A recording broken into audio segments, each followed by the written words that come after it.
Here we go. Hello, everyone, and welcome back to On the Bar Podcast. Hey. Yes. Hello. We've arrived finally. I'm Cammie. We have Sierra. Hello. We have Savannah. We have Sterling over there.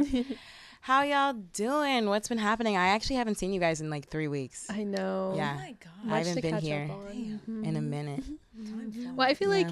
like you probably start. have the most Yeah. like life updates. Ah! I low-key have a lot to say. I'm not going to lie. Get into it. I finally closed the play that I've been in for the past 2.5 months. Oh my gosh. For the first 2 days that it was closed and I didn't have to go into it, I kept every half an hour I was like, I don't have to go. I don't have to be there. The relief. Yeah. So that's been lovely. And she was so great, y'all. Like she yeah. really She was. was She was really acting. good. Like She's an actor. actor. I was like, wait, who is that? That's not Cammie. Like it looks like her, but it's not her. Like Literally, actually, acting. I was like, Cammie? wait. No. I was like, wait, Yeah. Cammie would love this show. And I was like, wait, she's in it. Thank you guys for coming. Yeah. For always supporting me. Front row too. Like, yeah. Could you explain like your character, or at least how you approached it? Because Yeah. I watched, or there were some parts of the play that I understood, and other parts that went over my head. Yeah. The play, a little brief overview. It's about the French Revolution, and the people, our director brought it more into a modern context. So it's kind of hard to understand at times because you're viewing it from a modern lens with old English. So you're 100% right and valid for that. But my character specifically kind of personifies death, and the women in the play kind of are the ones dealing with the consequences of death, and also the ones perpetuating it. Yeah, my specific character, her name was Marion. She was the whore to Danton, the main guy, which there's a whole lot there to be said about me being cast as a whore, but this is not the time or place. I thought your monologue though was so beautiful. It Yes, was you so did poetic. so well during that monologue. I was like, Cammie. It was just crazy because I feel like I felt like I saw you go into a different place. Yeah.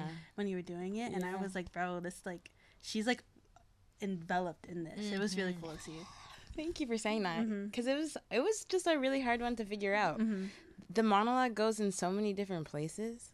We go from me talking about my mom to me choking Chris out of pleasure to me talking about my first love dying because of me in some ways. I don't know. It was just a lot. There was a lot to figure out with it. Was a lot. You Very saying that means a emotional. lot. A lot of emotions to Yeah. To convey. Yeah. My character kind of warns Chris that he's going to die in this subliminal way of telling him about my first love that died, and kind of being this, I've already felt this pain, I don't want to feel it again with you. And that's kind of what she's saying in that monologue. Yeah. I loved how the play integrated film with the camera work and stuff. I thought it was Yeah. we got the Mixed eyeball media. in the mouth. The eyeball in the mouth, that was crazy. I was like, at that point, I went, this is an art school show. Did you guys like the eyeball in the mouth? I don't know if I loved it. I didn't quite understand what it was supposed to represent, but I thought it looked cool. Yeah, I I was would've- like, oh, okay. I would have been happier if it ended there. I was I'm satisfied with this ending. It was a cool way to end, just visually. I'm not quite sure what it means, but visually really interesting. But then they kept going, and then they were and then Yeah. So I felt like it could have just ended there. Yeah, I struggled with the eyeball because in the play, also for context, there's a screen that comes down when everybody dies at one point, and a video plays, and that's when this eyeball comes into context for what we're talking about. But there's no imagery in the script of eyeballs. There's a lot of imagery about the ocean and these other things, but there's not really imagery about eyes. So I was I don't know why we're putting in. Yeah, I get where you're coming from. These Because it did feel a little stylistic. random, Yeah. I guess. Yeah. To be honest, though, I'm usually confused during colors.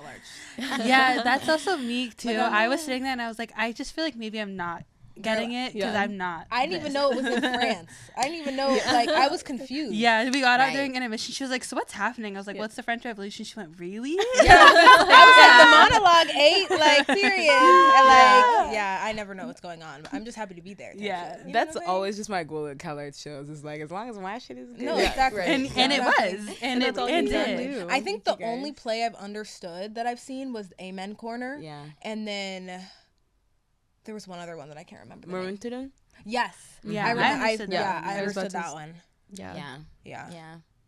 But yeah, the play's closed. Now I'm just finishing up finals and trying to figure out plans for the summer. Yeah. That's my What life. girl summer? We're What all girl? outside. Yeah. Yes. What about y'all? What have y'all been up to besides coming and seeing my show? For me, I've just been last time we spoke, you all know I got a new job.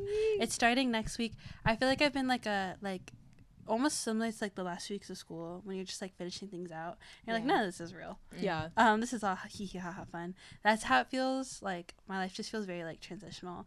I'm getting very a little anxious about this change, but I know it's like just that's literally just my anxiety going, whoa, Yeah. girl, Yeah. what's going on? And it's like I'm just trying really hard not to get in my head about things. But I'm excited. I'm excited for this new change in my life. I also think I'm anxious because I can't conceive a reality where like all the things I've really wanted are existing, and that's like very probable with this next like chapter in my life, where like all the things I really wanted are things that like are very in my grasp, and that's really scary. Yeah. That's like super scary, and obviously like they're all the things I've wanted for the past like 2 years, so all my goals will change eventually, but yeah, so it's just been And you deserve it, and You you've do. earned it, and oh, I hope that you can Oh, enjoy. shucks. As I was looking at my phone because I just started a book called Beyond Anxiety: Curiosity, Creativity, and Finding Your Life's Purpose. So I'm only like one chapter in, but maybe you can. oh yeah, girl, when I was in therapy, the amount of times my therapist was like, you should she would like recommend me books, Yeah. and a lot of them were on like dealing with things. She was like, girl, you should like read about this, and I was like, thanks queen, I will. I didn't, but I was like, I will. So This one's an audiobook. I don't know if it's easier to consume. Hey, I do. mean, I'm listening to the frugal Oh yeah. hedonism Yeah. book and through audio, and I like that. I feel like it's easier for me to listen to those because it feels like a lecture Exactly. instead of like when I read it in the words, my brain's like, what the. When I'm listening to it, I'm like, this is class. I like when you can like just listen and do things. Like I'm cleaning and reading Yes. a self-help book. Yeah. Multiple things. Yeah. How about you guys? I kind of wanted to like echo what you were saying. Like I was going through, I'm going to take this off too. I feel like I was also going through a big transitional period at the beginning of this year, and it's super crazy to feel like everything that you've been working towards is like almost coming to fruition. It's like for me, I'm just like, wow, like 10 years ago, like where I am right now is all I wanted. Like this is like, I'm doing what I wanted. So like that just like shifts my perspective a lot. Like but then with that, for me, it makes me feel like, oh my gosh, my next move has to be the right one. Like I feel like I have to do everything right. And I think that's where my anxiety stems from in this period of my life. But it's just like understanding that like, being uncomfortable is a part of the growth. Yeah. If you're comfortable, then nothing's happening. Yeah. But Echoing that. That's definitely what I've had to tell myself is like yeah. every time I get like super like last night I was thinking about it and I was getting like so anxious and I was like, what if this is my gut telling me like this isn't the right thing and blah blah blah, and then I was just like, no, like I know that I'm overthinking and like this in reality this fear is actually a good thing because it means I'm doing something completely different and completely new, and that's how you do like real growth and change. Yeah. Yeah. A tip I learned, I mean, it obviously isn't going to wash away anything, but like the tip that I hadn't considered before was just like in those moments, genuinely just asking yourself, like, what can I do for you right now? You know, like, what do I love need? that. Even if it's like, it's not going to solve it, but it's like, what's going to make it just a little bit better, you know, and just like starting there. Yeah. But I know. I feel like it'll be better once I start. I think I'm just like, I keep on akin it to like a roller coaster. Like I just feel like I'm like constantly up and I'm just waiting for the drop. Yeah. And you know when you like your heart like starts dropping to your ass, you're like, oh fuck, I'm strapped in this bitch. Like I gotta go through the roller coaster. Yeah. Like that's how it feels right now. Yeah. But yeah, how about you, Sterling? I'm kind of in similarly anxious but opposite place. I, as a result of being inspired by you guys, I've really been taking my like job search seriously. It's me facing that fear because it's something that I've avoided for a little while. I feel like I'm a little bit of a late bloomer when it comes to that, but I feel ready and prepared, but it's just like I'm having to like get ready and wait, you know what I mean? Like I'm just waiting to hear back from jobs.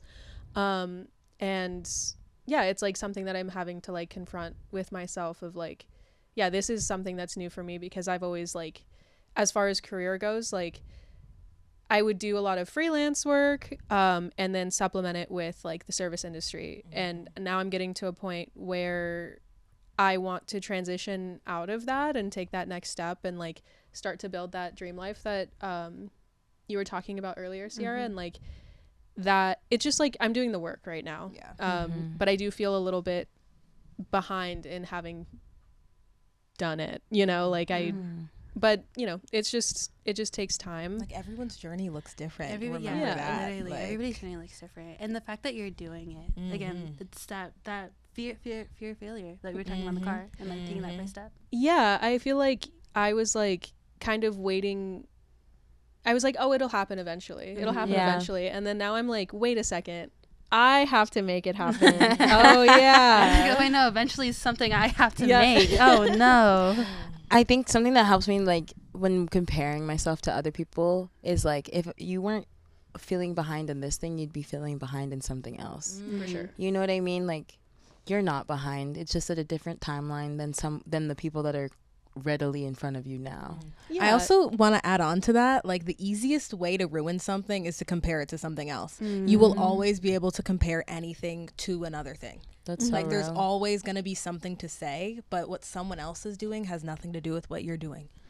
And I just want to make it clear, like I am so excited and happy for you. Yeah. I'm using it as like inspo and not like Oh yeah, girl, you're not it's coming not off like anyway you at all. comparing to us. Yeah. It's like just the life of like it's almost like comparing to yourself of where you want your life to be, but also like we'll always do that. It's also like I feel like life is naturally a little competitive. Like I think even if you were like a part of you was comparing yourself to not even just us, maybe like other people in your life, I don't think that's particularly a bad thing. I think it's how you go about it, and you're not going about it like wrong, you know. Yeah. It's just a drive and push. Yeah. It's just like, Also, these are good feelings too.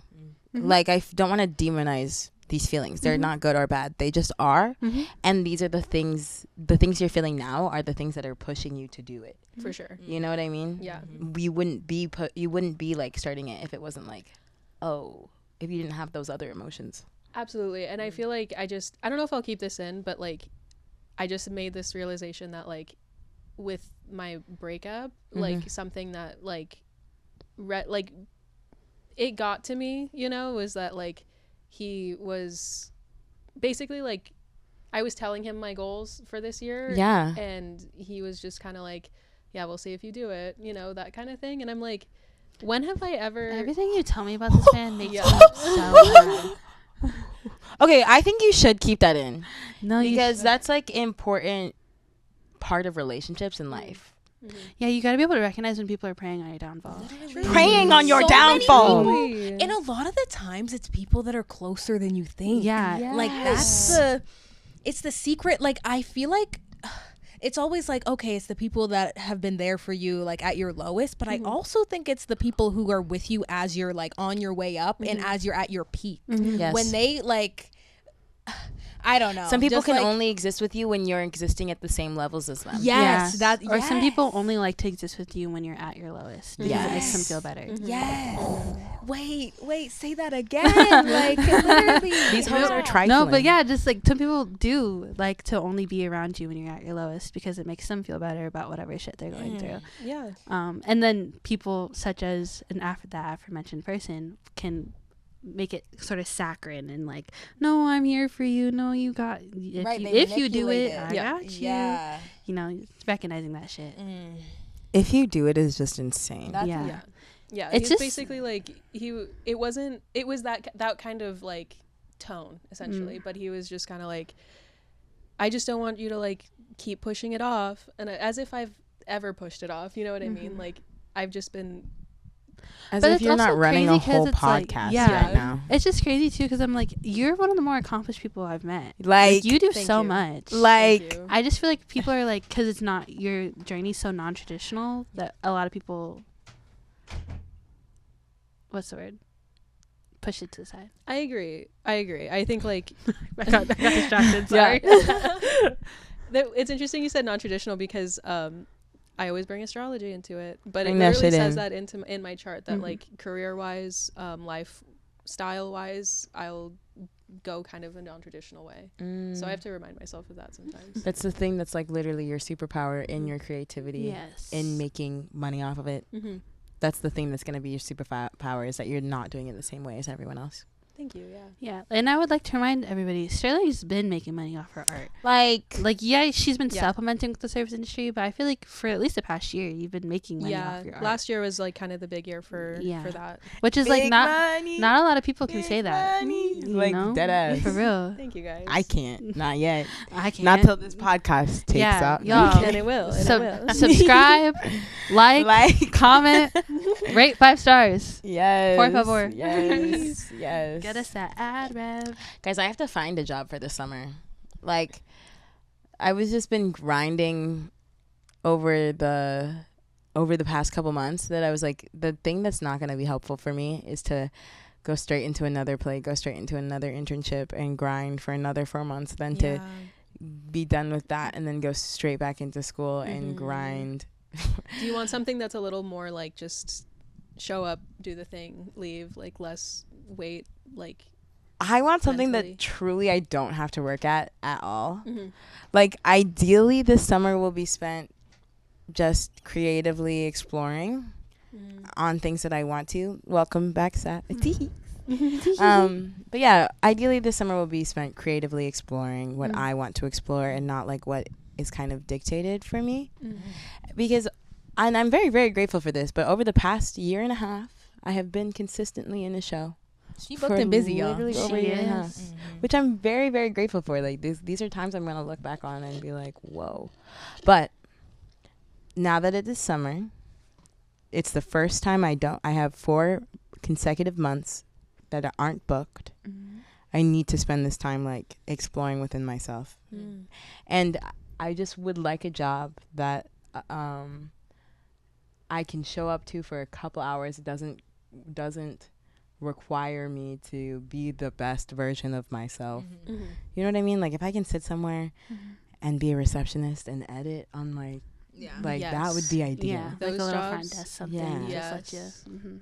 But I don't know, we'll see. I also just don't want to work. Like, What about don't dream what of happened work. with the tooth gems? I'm gonna start doing tooth gems again. Like, tooth gems definitely I gonna need one happen. for the summer. Yes. I kind of want to get one. Guys, we'll run it up. We will run it up. Yeah. Ooh, a little OTB. Yeah. Okay. OTV grills.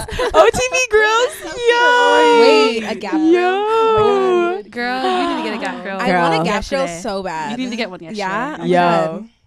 I fear like if I get a Gap grill, I'll never take it off. Gold or silver? Like, I think gold. I think gold's your color. Yeah, I think gold. you Because guys getting also gold or on my silver? like jewelry, on my like face jewelry. Yeah. I know there's like a test to see which is better for you, but I feel more spiritually aligned with gold. And Yeah. so if silver is my color, I don't want to know. I don't think Right. silver's your color. I don't, think so either. It's like you can usually tell when someone's like cooler. Yeah, yeah. yeah. I feel so spiritually aligned with gold. Like I used to wear a lot of silver, and then I got gold earrings, and I was like, this is my vibe. I also like to mix. I like, love I've been getting into the mix. You know what I'm saying? I love Because a like, mix. who's telling me I can't mix it up? Right. Like, the fuck. the cop's gonna pull you over.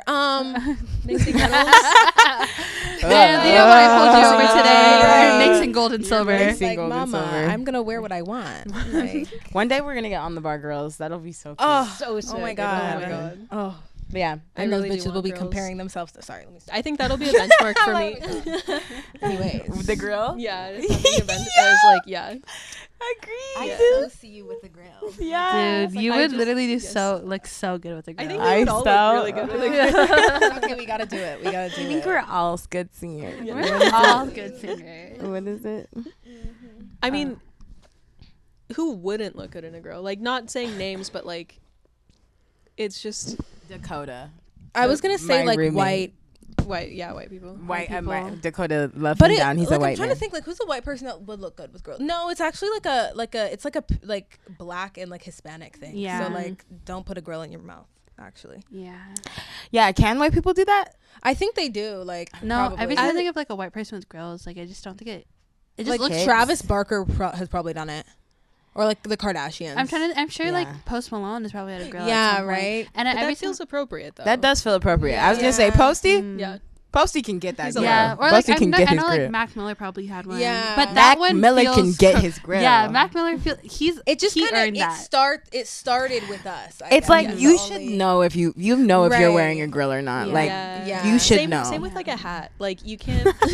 You ever see people who like look so uncomfortable in a hat? take that damn yeah. hat. Like, you just have to own Yeah. it. I feel like I am No, one you're of those right. people. No, you're right. Like It's I like, don't take look that great down. with a hat on. Dude, I don't. When you do like pigtails or That's like the only braids, way I the can wear pigtails. hats. Yeah, That's you know the what I'm only way I saying? can wear hats. Yeah. With pigtails. Like bro. it- I swear to God, I cannot wear a hat. But any some other way. people just like can't wear a hat. Like They it's like okay, can't. like take that shit off. Well, you know? do you remember like going to school and like thinking you had that shit on, and then you get to school and then you realize you don't like it anymore and you can't get picked up or like change it or anything? Bro, that was me in my Wait. fedora phase when I was in third grade. I need to see a picture of you in your fedora. You're never seeing a picture of me. Wait, with sorry, fedora. I The glazed fuck? over the fedora phase.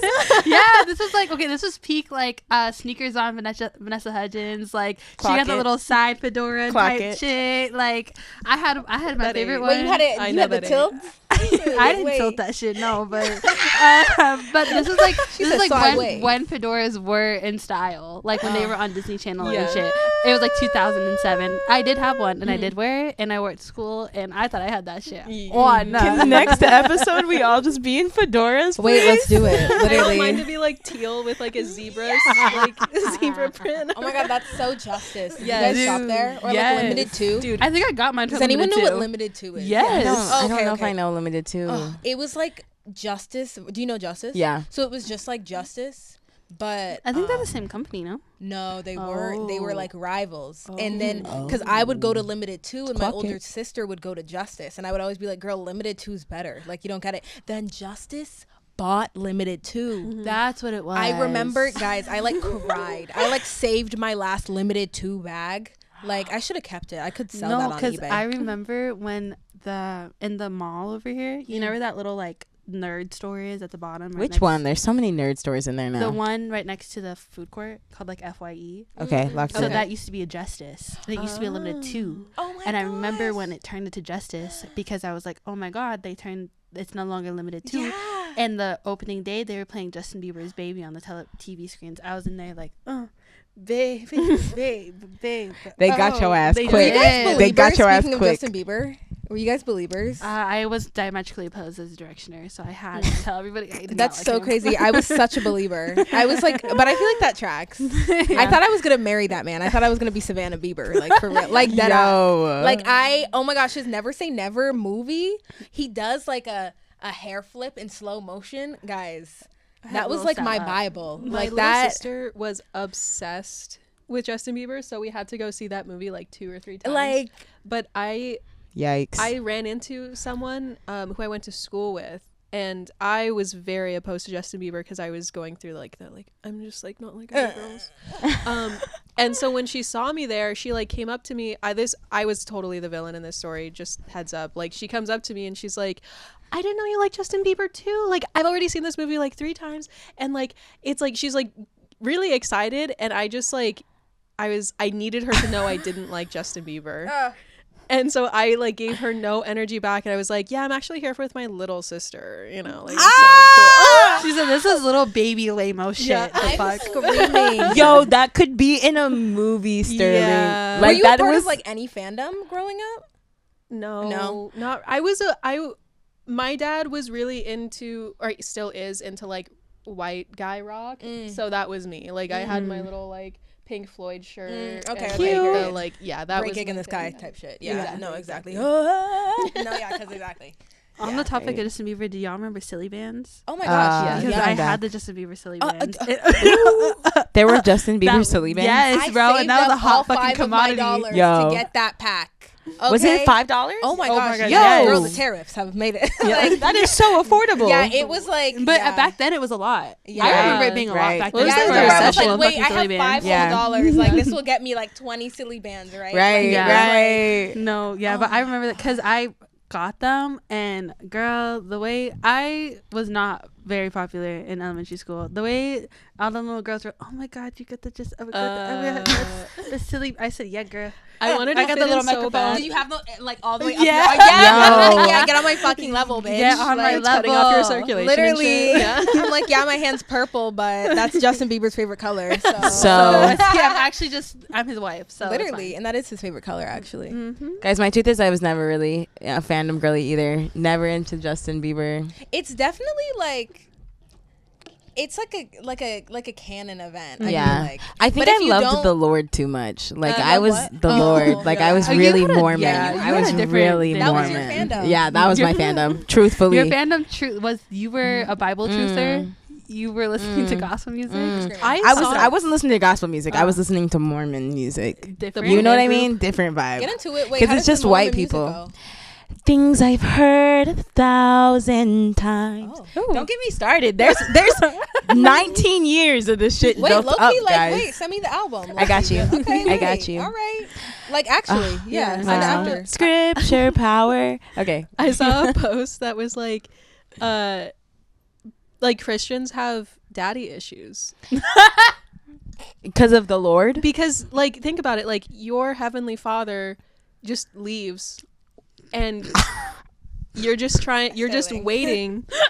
You're waiting for him to come back. He still ain't come back. Damn, me too. He left to Me go too, get girl. cigarettes one day. Like, He really did leave in a Yeah, he dramatic did. ass fucking way too. You know Yeah, what I mean? literally left. On the We're cross. just waiting for Yeah. him to resurrect. Like, wait, but he did on Easter.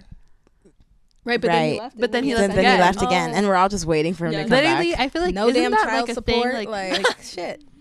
Aren't like super religious people like just waiting for the day of Yeah. rapture, Yeah. which Yeah. is the day he comes back. Yeah. Right, Yeah. which is why they like justify killing the environment and all Yeah. of the other stuff that like terrible stuff Yeah. that they condone, because like they're like, well, fuck it, like this earth isn't my home. Yeah. I'm waiting to go up there. I'm to waiting the, for to the good place.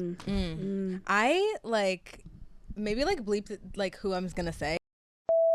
He said like he was like, I think that religion was invented by the devil, and he's a religious person, but he was like, I think that like religion, like the separation of everything, was created by the devil. And I was like, that because he was like, religion and God is supposed to bring us all together, Yeah. but religion itself has not done that. No. Yeah. And I was Institutions like, of it all. yeah, I was like, that's a great point. Like, we literally could make earth as we know it what we say heaven is, but we literally choose to make it hell. Yeah. Clock it.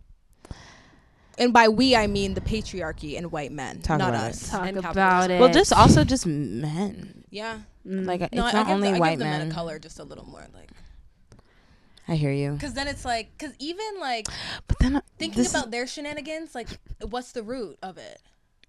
is white men. I don't know. Some Like, of these, I think some of them, like I'm thinking about like the Quran and like, you know what I mean. I also not to call out anybody's yeah, yeah. religion. Not to call out anybody's religion. I don't No, know. yeah, amen. But there's also like toxic things about women and Right, that too, yeah, and that yeah, didn't yeah. come from a white man. Yeah. No, that's true. Yeah. And I get when I was saying like colonizers, I think that Yeah. like a lot of like not necessarily religion. I just meant like in general, Agreed. men of color's shenanigans. Like if we think about the Caribbean and like how disrespectful they are to women, like that's because of colonization. Like that Right. started with colonization.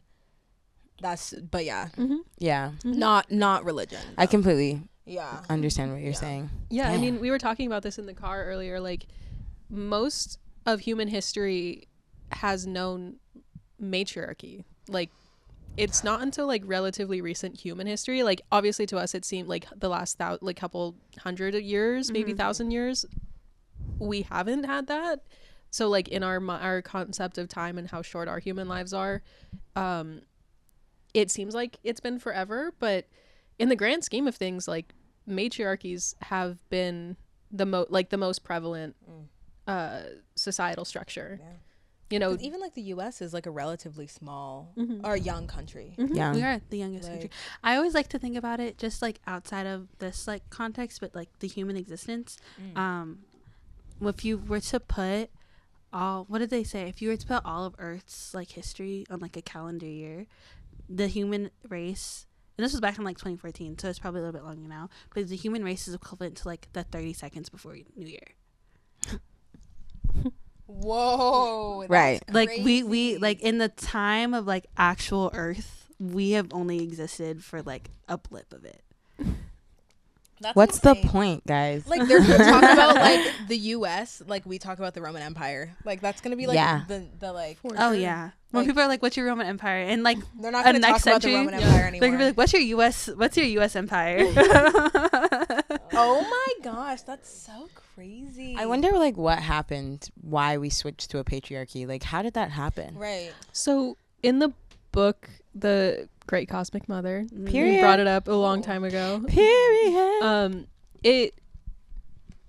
I'm not through it, but from what I understand, it's very dense. But like the concept basically is that like the patriarchy is a result of like unchecked ego in all of us, and not just men and women, but just kind of like it kind of represents like all the negative elements of like a human's psyche in a way, you know, like this desire for control, for power, to eradicate and destroy. It's like it's a separation from the feminine, and it's like a denial of it.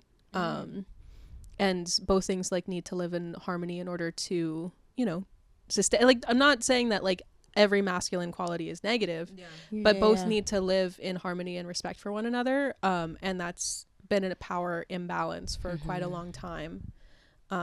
So yeah, it's like kind of just starting to scratch the surface, at least for me, for like understanding it a little bit more. It makes me want to read this book. Looking beyond the binary. It's like you're like, it's all about a balance. Right. Yeah, the binary is also another colonial tool. Talk about it. Yeah, I'm really on my like decolonization like of my mind for real. Like I'm just like, Yes. Yeah, like it's entrenched into so many aspects of our identities, let alone like what we're experiencing. It's like who we are. Yeah, there's so much to be unpacked and unworked. Right. On that note, let's talk about the new thing that's colonizing all of our daily lives. AI. Artificial intelligence. Damn. What are y'all? See, AI can't replace your voice. Talk about it. Real. It literally can. Can't. Oh shoot! Wait, I'm It scared. literally can. Wait, no, but Oh my like, gosh. but it's not. No. Right. I understand the sentiment. Yeah. No, I get what you're saying. I was listening to during work today, I was listening to Trevor Noah's podcast. Been talked about before. I love that podcast. Highly recommend to everybody in this room. Trevor Noah's podcast, regardless how you feel about him, but I think he's a really cool person. And if that comes back to bite me in the ass, I'm sorry. I like to put it out there. You never know. I don't like getting on record. You can never be too I don't safe. like getting on record. As and of saying now, I as of like- today. As of Yeah. today, think he's cool. But anyways, he was talking to the president of Microsoft. And obviously Microsoft does a lot of technological things across the world. And the president of Microsoft had said something about how like he was like, if you and this is something I just kind of want to pose as we get into this AI conversation, but he said like if you think that technology like AI can replace humans, then I think you deeply underestimate the creativity and power of the human mind. I love that. I think that's a positive way to look at it. I've been really trying to like sit with this like anxiety and like fear of the unknown with AI that I think is so easy to like allow yourself to get into, which like, and I do think that there's a lot of like valid criticism for AI, but I think like it's just one of those things where we're like on the edge of something that will fundamentally change everything. Especially when it comes to like our careers and our artistry. So I think naturally like that's going to be something that's like really scary. But it will certainly have implications that are negative for a lot of people. Like that's something that like is just a fact, and something that like, because we live in capitalism, we have already decided that we're willing to essentially deal with the loss on a human level in order to like maximize profit margins. Like that is not something that's new. And I think that's why that's maybe the premise of capitalism. Exactly. That's that like the entire premise. I think that's what like causes a lot of the fears, that we're all so scared that like, well, am I going to be the one to suffer because of this? And then you start to think of like, okay, so how can I prevent myself? How can I not be part of that group of people that will be directly negatively affected by this? And it's sad. Like I hate that's the reality.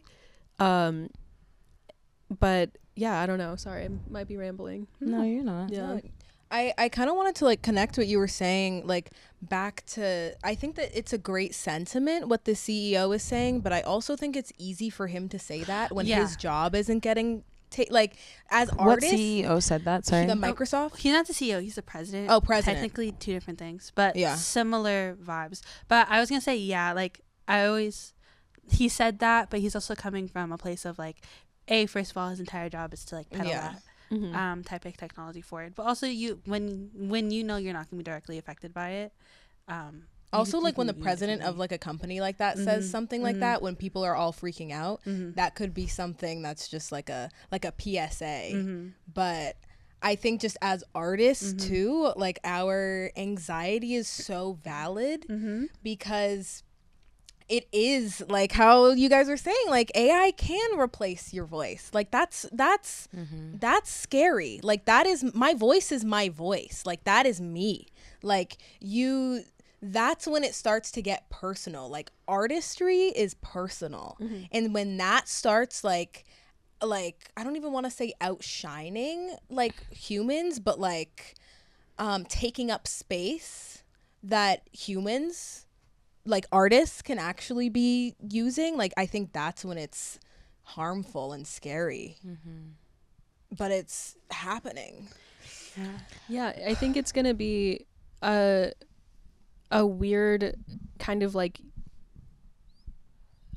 mutation of both. Like we're gonna have to understand and know how to utilize these things going forward, and it's definitely gonna inform our art and our careers. And it's just like one other thing that we have to contend with now, like as young people trying to live in this, you know, like make our way in the world. It feels a little bit like life imitating art too. Yeah, I was listening to a podcast about this, and this guy, I wanted to get like the other side of like maybe some positivity or something like that about it, but it was, I don't want to say the name of the podcast because I didn't respect the episode that I listened to. I don't agree with him. But it was like coming from just like a corporate kind of like robot mindset of like, you know, this thing is coming whether you like it or not. It will reduce the amount of actual people that you have to hire for your business. But if you look at, he was trying to like make the point that like, you know, you have to look at it as if like you're saving the current employees that you have, you know, because they are getting they're being supplemented by AI, you know what I mean? Like, see, and this is why like I just, because like I have heard a lot of like different conversations, and I hate I think my take on AI right now is that like I just wish it wasn't being developed in the systems we live under. yes, because I think if it was getting developed in any other system in capitalism, there are like good things about AI, like an AI that can detect breast cancer before it even forms in women. Fucking amazing. AI that can help do so many different things, and like the science technology of it all in terms of society like is so great. And we've been using those kinds of AIs for and a for while. a long time. Yeah. And like even in things like me, sometimes I use Grammarly's AI to like proofread my emails, because some of my emails like that.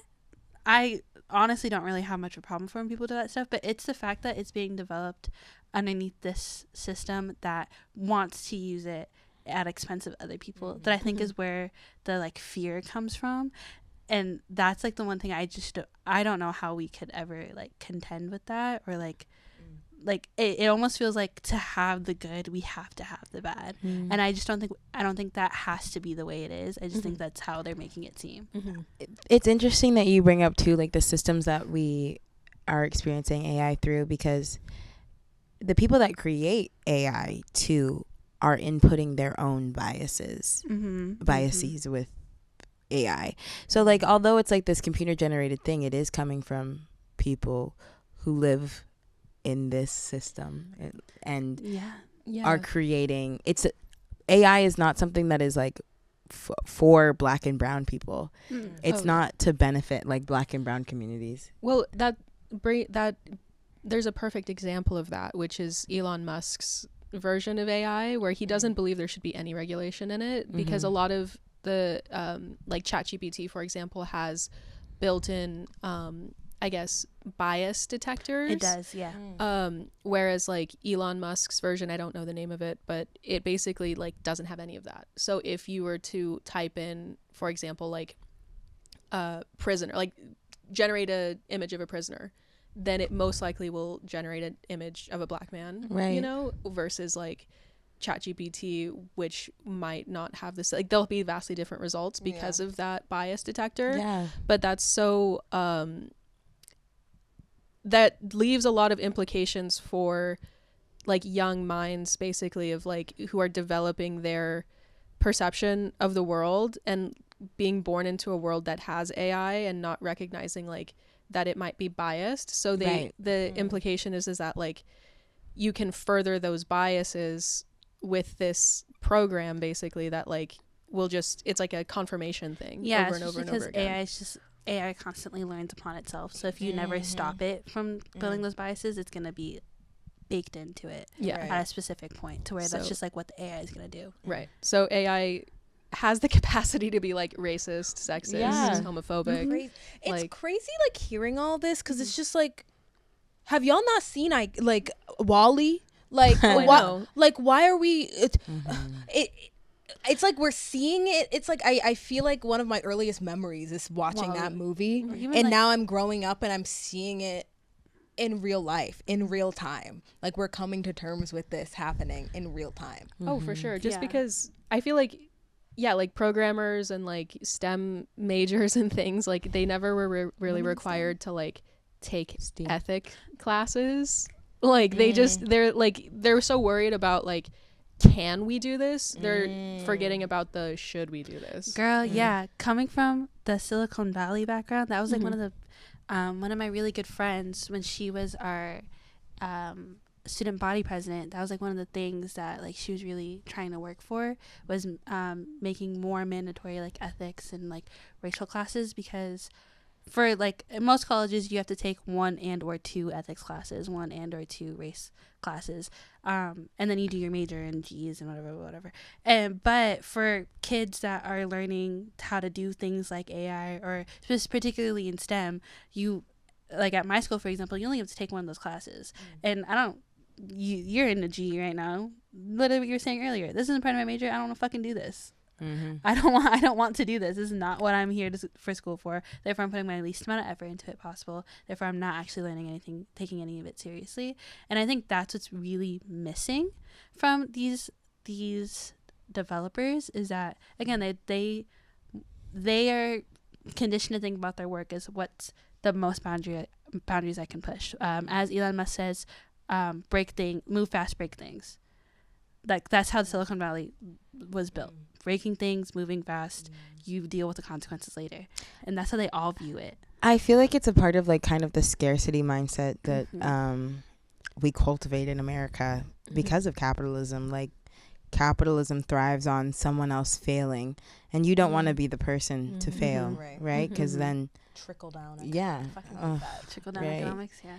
But I feel like AI is like the tip of the iceberg when it comes to talking about like regulations on like the interweb. Like, I think there's been a lot of things in America that have caused like great change, and that those came with regulations. Like, I remember when I remember learning about how the automobile became a part of American culture, and the one like good thing Reagan did was create like regulations on the road, and made roads up to like a certain standard, implemented highway like what's the speed limit, implemented the speed limit. The one good thing he did. Like literally was like regulate the roads. Literally. You know what I mean? Yeah. And there's no regulation on AI, on social media, on none of these things. I think things changed when Instagram switched from being chronological to like the algorithm. That was the start of it. I remember when it first switched, and it was before Instagram had stories, because I remember stories was like a Snapchat thing, and everyone was like, why the hell are there stories on Instagram? Like, we just post pictures. Like, it's just, and I remember the moment that changed was when my experience on social media shifted. And I think like, because now, like, have you guys seen the documentary The Social Dilemma? No, but the podcast episode I was listening to is with the guy that made it. Yeah, literally The Social Dilemma. When I watched it, I deleted Instagram for a month. Like, I was like these algorithms know you better than you know yourself. They will recommend things to you that they think you'll like before you even know that you will like them. Like, it's so scary, like the level, and like even the notifications we get, like that's all just for us to be glued to our phones. Like, it's all a tactic for us to be on our phones.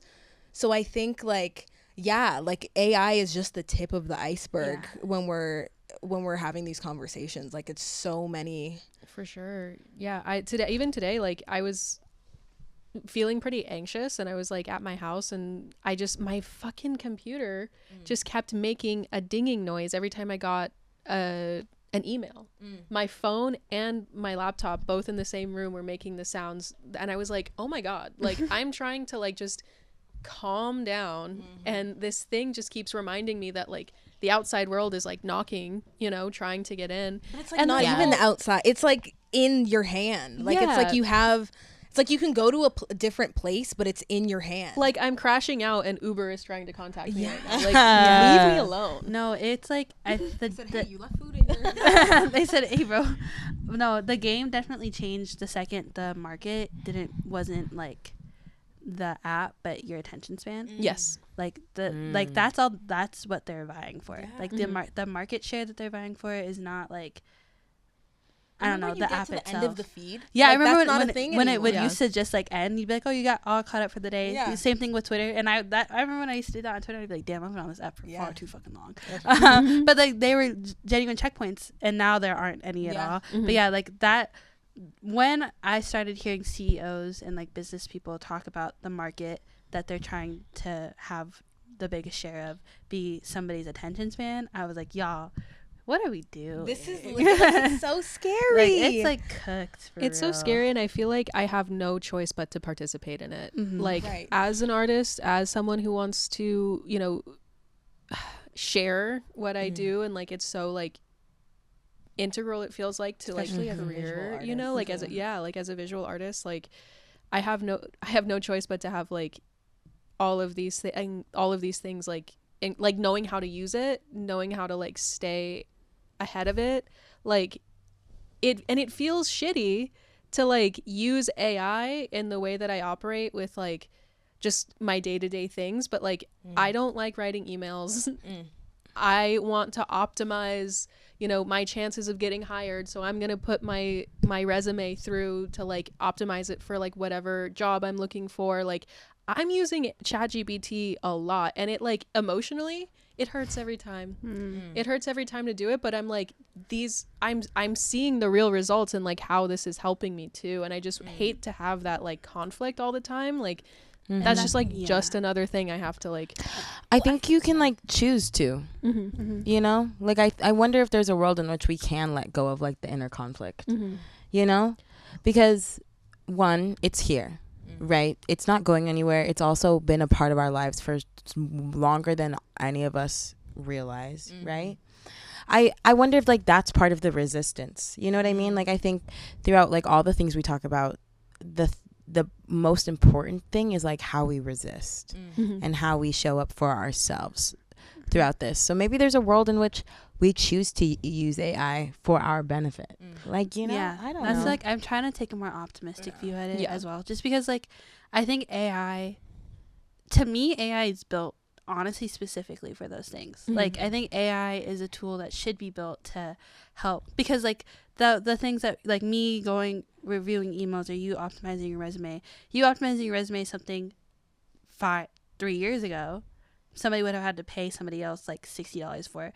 While yes, that's taking away a human job, that's also making it more accessible to somebody that didn't have that type of money, that maybe was great for that job but didn't know how to do it.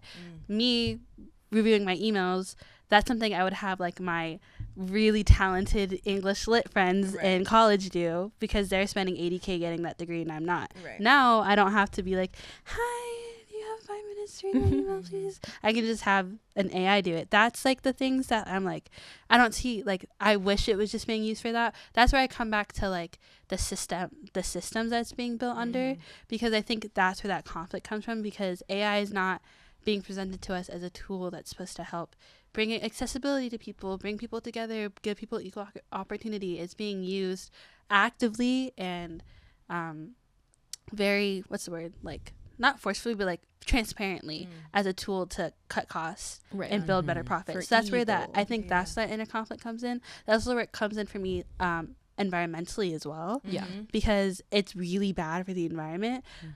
But it's also, I also can recognize I feel like AI is bad for the and I could be wrong, and if I am wrong, I hope somebody corrects me, but I feel like it's bad for the environment considering where we are right now. Does that make sense? Yeah, I think it's bad like no matter what. I think it's bad no matter what, but I feel like if the systems we lived under had taken the climate crisis seriously when it was first brought up back in the 70s, back in the 80s, back in the 90s, AI probably wouldn't be like reversing everything. Like maybe it would just be like, hey guys, we're not doing as well as we once were. But now, because they never took it seriously in the first place, and now they're pushing something that is not great for the environment to begin with, now we're going back and making it exponentially worse. And again, that's just like a system thing. Like we just live underneath a system that never took the climate crisis seriously in the first place. I think like for me, like everything leads back to overindulgence.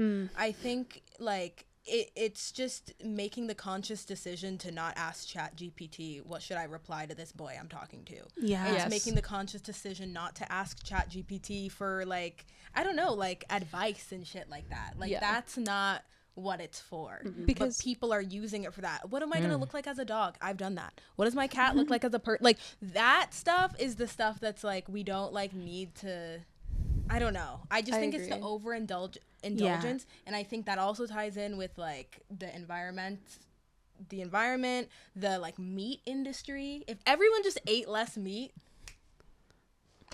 everyone doesn't have to go vegan. Everyone doesn't have to stop using AI completely. It's like a group effort, like a collective effort. We've just been so conditioned to live extremely comfortable. Like the world is hard, but compared to our ancestors 80 years ago, our lives are cushiony as fuck. We're living better than some of the royalty did back in the day. And I just don't think we're so conditioned to think this is normal and nobody wants to give it up. But like real radical change comes from being a little uncomfortable, as we talked about earlier. Off topic. But because we live in such a cushy environment, just naturally having been born in the U.S. in a developed country, like it makes it easier to save money. Honestly, like to recognize that, like, hey, I don't need to be overindulgent all the time. I don't need to make consumption like my hobby, you know. And it helps, like, just recognizing how good we actually do have it. I think like when I switched my perspective on that and just enjoyed like the things that we take for granted so often, like running clean water, Working stuff like roads. working roads, access to affordable food, and that's a privilege. I know there's food deserts out there, but like just those sorts of things helped me realize like, oh, like my hobbies can include things that don't include me spending money, me even getting in my car and, you know, having like gas emissions, you know, like those sorts of things. Like, I don't know, like I said, off topic, but No, I don't think that's off topic. I think it's needed. I think also like I think that's great that you have that perspective, and I think more people should have that perspective, but I don't know if I think enough people do. Yeah. Especially with the rise of like influencers, and I think that is also a big contributor to overconsumption. Like, oh, I need to get this new bag. I need to get Shein. I need to get like I can't wait for the AI influencer wave. I Yeah. cannot. Oh They're my already, God. they're already a thing. Yeah. They are What already was a it, Lil thing. Michaela? But Lil Michaela wasn't an AI. She was like a she was I'm like, what was she? she was like a CGI influencer, Oh. but she was run by somebody. Like that was somebody behind her her stuff. Yeah, or so like that's when like they the closest yeah. thing, I think. I think also they would have somebody stand in for her when she would do like Oh, the yeah. live stuff and then put Yeah. her. If y'all don't know who that is, just look her up. Yeah, Lil Michaela. Yeah, Lil Michaela. But yeah, no, I agree. If you do know who that is, and you probably listen to Shane Dawson. Yup. I hate to say it. Hate to name drop. Hate to say it, really do, but that man, um, unfortunately, I know a lot he of ran stuff a lot. because of him. Yeah, I fear. You were watching those conspiracy videos, yeah. Yeah. For y'all, The conspiracy. I Shane will. Dawson. yeah. Yeah, I clocked in a few times. We can cut have this no out, but clue. I said in like history class junior year, I was like, guys, I watched a Shane Dawson video about the earth being flat, and like it actually low-key made sense. I said it in class. I literally said it in class. Y'all, you know what's crazy? I took in one of my AP classes when I was in school was AP seminar and AP. Pretty much they were classes on how to research, write papers, and present. That was the entirety of that class. And so like this is off topic and I'll go really fast. But so the structure of the class is we would have one research project we were gonna work on it all year. That was literally the entire class. So we'd have all, like days where it was really slow. And on those days our teacher would go through conspiracy theories because he was like a crazy white man. And so he went through the Reagan conspiracy, like not the Reagan, the JF Kennedy like conspiracy. And I was like, Shane Dawson talked about this. I was like, I know what you're talking about. That multiple people killed JFK, which is not really conspiracy. I'm pretty sure it's true, but like that his death just doesn't make sense. Oh, I'm still not over the brains being on the wife. Yeah, That's literally sick. that's Sorry, sick and anyways. twisted. But yeah, like the way that he was, it like doesn't make sense. So there's a whole conspiracy about it. Yeah, the CIA definitely got his ass. At the same time, they got Marilyn Monroe too. Happy birthday, Mr. President. That's funny. AI. But like, It makes me have sad. you not seen Wall-E? Like, I'm really confused because that's like, sorry, you guys. No, I wait, love what the do you all the guys- time? I love the optimism. I'm just like, What do you No, I guys know. think of AI art? Like AI Okay, artists? that shit I don't stand for. Like I genuinely No. think AI should be used for things again, accessibility, making equal opportunities, shit like that. Art, no. if you're an artist and you use AI, please. My problem with AI art is that it requires input. Like for there to be an output for people to receive the AI art, real art has to be input into the program wait, T. for them That's to like the- create yeah. the AI art. So it's like So people's if you search for like a stealing. cat, then it's gonna be like a cat picture that already exists. Sort they of. use the world web of cat pictures then Right. to create its To own inform the creation of. Yeah. Okay, yeah. But like that's inputted right by a Right. human, so it's a bunch of people's art that aren't getting credited for that, aren't receiving any Right. They're not compensation. getting notified that it's happening. Yeah, they have no idea. There's specific AI art programs to replicate specific artists, if that makes sense. So people have created specific AI art programs where they feed the AI only one person's art, That's so crazy. it can become specialized in recreating Right, it was that the- style of art. that Ghibli trend, right? Yeah, Yeah. the Hayao Miyazaki one that Yeah. he got really because like Hayao Miyazaki obviously He has always been a hater of AI. a hater of From AI. day The one. Studio Ghibli like all that. Yeah, but he's like always been hated AI very much. Like art is like on his the clip that was going viral at the time when everyone was talking about it was he during one of the movies he had his artist draw this one scene. It's like 5 seconds of the movie. It took the artist like 3 days to do it, and then when the artist showed Hayao Miyazaki, I think he was like, those 3 days are the reason why it looks this good. Like you're like, he's always been like that. Some people are like using AI specifically to make Studio Ghibli style like things is like so again, and he's the crazy part is he's still alive. Right. It's not like he's dead. So like wildly disrespectful. Yeah, like he can see all of it happening, and he's like so against it. But yeah, I just like, yeah, that's my thing with AI art. I also think the crazy thing about AI art that I'm gonna be like, y'all, when this happens, I'm gonna look at every single person and say, you guys are stupid. Is, and it's already starting to happen, but the people that use AI art are always like, well, no, I don't have to, I can make a full song in 30 seconds and I don't have to do anything about it. Just to like see what it would do. Bad. Yeah. But they do that. Me plus you equals true love. I said, wait, hello? Yeah. And like I've seen, what was it? I feel like I was watching a YouTube video or something and somebody was talking about people who, they're like people who as a side hustle use AI to like make songs or make beats and then put it on YouTube so people can listen to it, and then they make ad revenue. It's way like passive income. And the people that were doing it were like, well, it's not any better than like the garbage slop on the radio, blah blah blah blah blah blah blah. And my thing with that is like, you say that, and then when everything sounds like garbage slop because we're using an automated artificial thing, you know, it's going to become the super big novelty that people are going to pay thousands of money for because it barely exists anymore. Human art. Also, and then we're back in the cycle. Like mainstream shit is like always going to be bad because the mainstream doesn't have good taste. Yeah. But wait, also, you know David Guetta? Guys, now he'll never come on our podcast. David, come on, please. For the audience, that's a line from Pitch Perfect. You know David Guetta? Wait. But like literally the mainstream has such bad taste. I was thinking today, like, you know the Rob 49 song, What the Helly, obviously. Yeah. Like, I can't believe that song blew up and not On That Money. On That Money? By the same artist? Yes. I It's love literally Rob a 49. funnier song.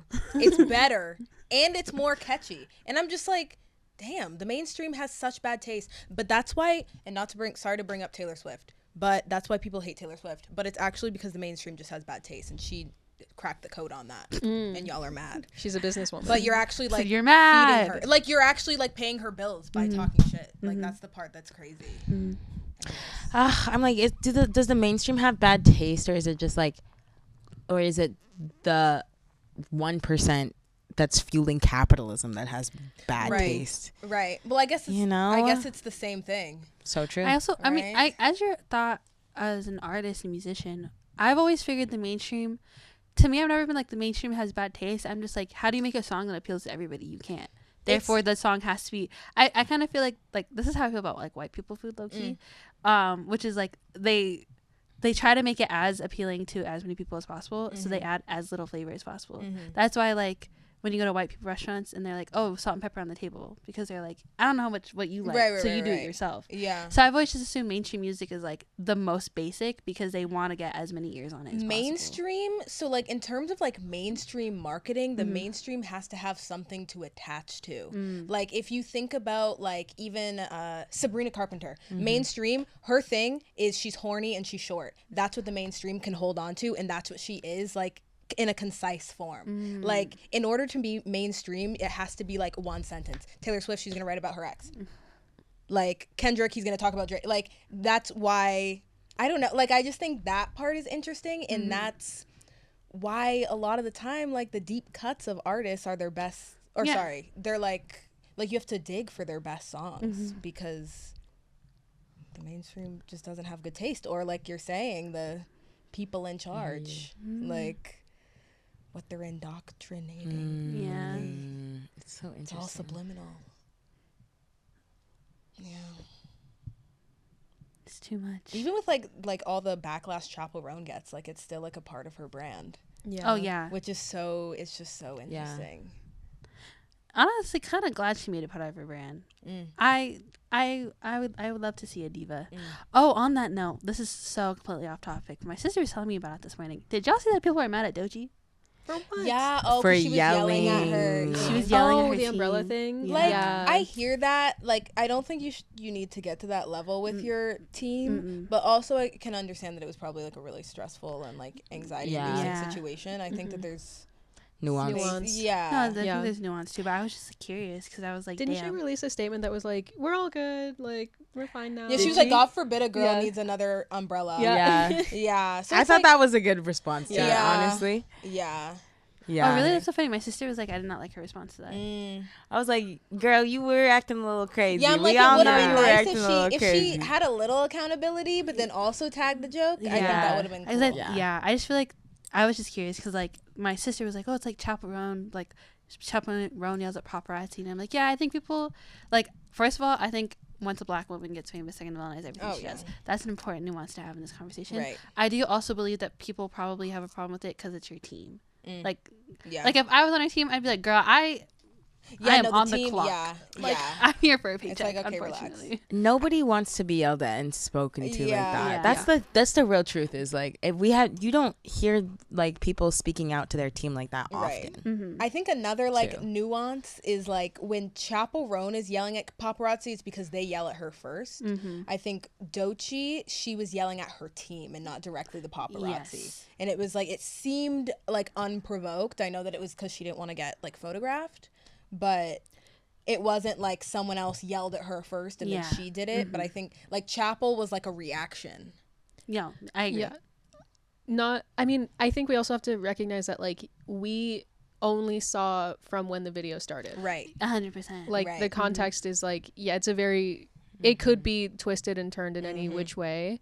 But yeah, like purely off of what was on the video. Yeah. Right. It's like, you shouldn't be talking to anyone like that. Yeah, it's like we don't know these people at the end of the day. Like, Yeah. we don't know. That's It's like we all get like how you got there, but then we give you grace to not do that again. Oh, right. Yeah, I think it'd be more of like if it was like a whole like Lizzo situation where her team was like they do all this stuff and like lawsuit What and all was that. that? Because then that just like everything was dropped about that. I think she just paid settlement. Oh. No, like Oh no. it's like they had like proof and stuff and they got the case dismissed. Oh. They got the case dismissed because she had evidence that what they were saying were lies. Oh, period. And, like, wasn't it, like misconstrued. not even true? Okay, Okay, yeah. period. Come on, Yeah. Lizzo. She's like, I come at you with receipts Lizzo. and facts. And she did. And that's so like unfortunate because like regardless of it being dismissed, like at least for myself, like all I remember is like her team came out to say that she was a terrible person, and then I was like, okay, Yeah. cool, got it. Like going on with the rest of my day, Lizzo is forever not a great person. You know, like it's just so shitty that like that's how it goes with fame. My tea with the Lizzo situation is I feel like the things that the girlies were alleging is not true, but I also feel like there was some sort of vibe that was off. Like, I don't know. With Lizzo, she be talking about it now. She's been doing interviews, and I've been watching some of the interviews, and she like doesn't speak about it as if like. I just feel like when you get to a situation like that, both parties have to be in the wrong in some sort of way. Like, there has to be. And Lizzo kind of talks about it, how like she had to learn how to put up more boundaries in her workspace. And it seems like they were all like, it wasn't really a workspace environment. It was like we're friends and I want everybody to feel good, but you can't really operate on that level as Lizzo. Yeah. You know, so I feel like hearing her speak about it, I don't think she's learned the lessons that needed to be learned coming out of a situation like that. I definitely think she was like a part of kind of giving them the platform to be able to run and then go and do what they did. Does that make sense? Yeah, I get what you're saying. Yeah. I don't know. I agree. Well, I don't agree, but I agree. What That's my energy take on Lizzo when I listen to her Yeah. interviews. I used to talk to a guy and his favorite artist was Lizzo. That's crazy. That's literally the funniest thing you've ever Who? told me in my life. Football boy. I'm gonna step out What because I the have to use the fuck? restroom. His favorite artists were Lizzo and Future. And I was like, I love that. name a redder flag. Name a red That's like literally so scary. Like, what do you mean? Lizzo and Future. Like, and here's the thing. Like, here's my thing. Lizzo You can and listen. Future. You can listen to both of them, okay? But the fact that like, if I ask you who are your favorite artists, and those are the two that you choose, that because I listen to like all kinds of music, you know, but those are the two that you're gonna like choose. Yeah. Okay. Like, gang. Talk about mainstream media has no. Yeah. Has no taste. Another mainstream is like Benson Boone. Let's get into it. The one that does flips and Let's get into it. I don't like that man. They have to Miss, I saw that clip. Miss Boone. Miss Boone. I need you. First of all, stop reheating Harry Styles' nachos. Right. They're It's cold like every he's serving time. my nachos back. Like that's like it's like what do you mean? Like Yeah. They're cold every time. Your microwave isn't fucking working. He was Mormon. He's Really? from I've Utah. heard. Isn't he like really You know big him? You know amongst these the? people? I don't know if he's big amongst the Utah peoples because like I haven't been there for a minute, but I don't know. I just heard that and I was like, oh, he gives like Mormon boy. He you know gives. For like Secret Lives of Mormon Wives, girls. Okay, so I don't know them. I know their friends that have been on the show. Oh my God, T. Yeah. Wait, you should go on it. Yo, I would love to, You but should go on that show. You should. I would love to like show up one time for like Yeah, at On the one. an event and just be in the Yeah. corner. Yes. So, Yes. oh my gosh, I just love guys. The Mormon tea, like the Utah tea, is like so hot. Like it literally is. Y'all so be crazy. It's never ending. The second I learned about soaking, I said so much shit goes down in that fucking community. That was the first thing I asked Cammie when she told me she was Mormon or like grew up Mormon. I was like, so soaking real or is it a joke? And yes, it is real. I go home in Crazy like to 2 walk in weeks. on this. I'm so excited. to Still go like home. don't believe that it's real. I Like, people, fully like, believe that actually- shit is real. Like people It's like real. actually do that. It's like, real. Like with no shame too. I Or think they- or do the they feel shame shame? comes at some point. Oh, okay. Maybe But it's like post nut shame. Like yeah, shame So is you're such just- like an integral part of like Mormonism. Mm. Truly, I think it comes. So you're just like just planking on someone. Like, are you eye contact? Wait, I have a question Just for you. staring at each other. I have a question for you. wait. The fact that you're still planking, it's like you like are sitting there. You're enjoying. You know what I mean? Like they're enjoying. Because they don't know they don't know the joys of moving back and forth yet. Yeah, that's what I'm saying. Has somebody ever asked you to be that third person? No one's ever asked me, but like the third person is optional. That's the thing with soaking. Oh, That's. You can soak no third person. I'm sorry, but How? that's How? more- You're just soak. You know, you're just soak. So there's no You're not- movement. Yeah. So you're just sitting there. And the boys will still don't piss the me boys off. will still get to the ending, to the finish line. Because they've never experienced anything more. Yeah. Like if they don't know more. Okay, wait. I also like we have to like make this like low key like PG if we want to ever be like monetized. Yeah. Big- I I'm just want sorry. to make sure I'm understanding because I actually like don't understand what Right. you mean. Okay. So does this mean that like the P goes into the V Right. and stays there Right. and doesn't move? Right. Apparently, it's like like the hip thrusts. Are The hip- what's evil. Yeah. So you're still Yeah, it's the so hip in thrust and out thing. Guys, is the truth of it all too is like people know that this isn't like really a loophole, but it's like you just do everything up until like the final moment.